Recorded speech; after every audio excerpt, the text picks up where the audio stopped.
आणि आता पाहणार आहोत टॉप 9 राजकीय बातम्या। महाविकास आघाडीमध्ये ठाकरे प्रेशरमध्ये आल्याचं मला वाटतं। लोकसभेमध्ये कमी जागा आल्यामुळे ठाकरेंवर प्रेशर। भास्कर जाधव यांचं वक्तव्य। जबाबदारीने विधान करतोय, माझ्या राजकीय दृष्ट्या अडचणीचं आहे। थोडंसं उद्धव साहेब हे प्रेशर खाली आल्यासारखे मला दिसतात। तुमच्यामुळेच महाविकास आघाडीला 31 जागा मिळाल्या आहेत, हे महाराष्ट्राला माहिती आहे, तुमच्यामुळेच। आगामी विधानसभा निवडणुकीमध्ये हे सरकार साम दाम दंड भेद हे सर्व वापरण्याचा प्रयत्न करणार। लोकसभेनंतर सरकार घाबरलाय, आता पाहिजे ते द्यायला तयार। जयंत पाटलांचा महायुतीवर निशाणा। सरकार महाराष्ट्रातलं सर्वात घाबरलेलं सरकार आहे। सगळ्या देशातल्या सरकारांची तुलना केली तर त्यांना माहिती आहे आपलं सरकार जाणार आहे, आणि म्हणून साम दाम दंड भेदाचा वापर महाराष्ट्रात उद्याच्या निवडणुकीत होण्याची शक्यता आहे। बाळापूरचे ठाकरे गटाचे आमदार नितीन देशमुख यांच्या मुलाला बेदम मारहाण। पृथ्वी देशमुख याच्यावर सराईत गुन्हेगारांचा हल्ला। एका कपड्याच्या दुकानासमोर हल्ला झाल्याची माहिती। पोलिसांकडून 3 अटक तर अन्य आरोपी फरार असल्याची माहिती।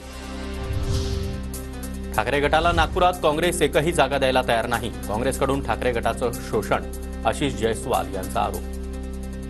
अजून कळलं नाही आहे की काँग्रेस ही त्यांचं शोषण करत आहे, त्यांचा फायदा घेऊन स्वतःच्या सीट आणण्याचा प्रयत्न करत आहे। संवेदनशील वक्तव्य करण्याआधी संयम पाळावा। सर्व गोष्टींचा विचार करूनच बोललं पाहिजे। प्रफुल्ल पटेल यांची प्रतिक्रिया। आनंद दिघेंना मारलं या संजय शिरसाट यांनी केलेल्या वक्तव्यावर प्रफुल्ल पटेल यांचं वक्तव्य।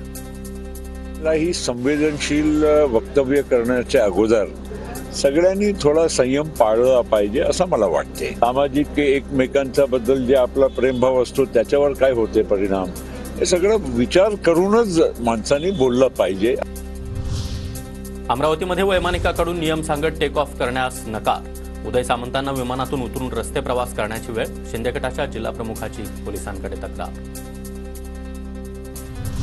रोहित पवारांच्या मेंदूची तपासणी केली तर त्यामध्ये 50% शेण भरलेलं दिसेल, त्यामुळेच ते बालिशपणे बोलतात। जातीय अहंकार भरलेल्या व्यक्तीनं अजितदादांवर बोलू नये। अमोल मेटकरींची रोहित पवार यांच्यावर टीका।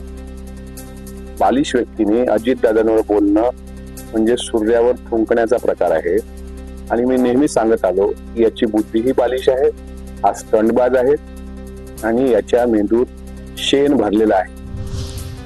पुणे मेट्रोचं उद्घाटन लांबलं म्हणून काहींनी छाती बडवली। विमानतळाचं उद्घाटन होत आहे त्यामुळे आता काहींना पोटदुखी होतीये।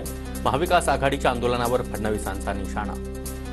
त्यांच्या पोटात दुखू लागलं आणि त्यांनी सोलापूरला पत्रकार परिषद घेऊन सांगितलं की उद्घाटन तर करताय पण विमान येणार कधी, काळजी करू नका, विमानतळही केलाय, विमानही येणार आहे, विमान सेवाही त्या ठिकाणी सुरू होणार आहे। पंतप्रधान मोदींच्या हस्ते शिवाजीनगर ते स्वारगेट मेट्रो मार्गिकेचं ऑनलाईन उद्घाटन। शिंदे, फडणवीस आणि अजित पवार देखील कार्यक्रमाला उपस्थित।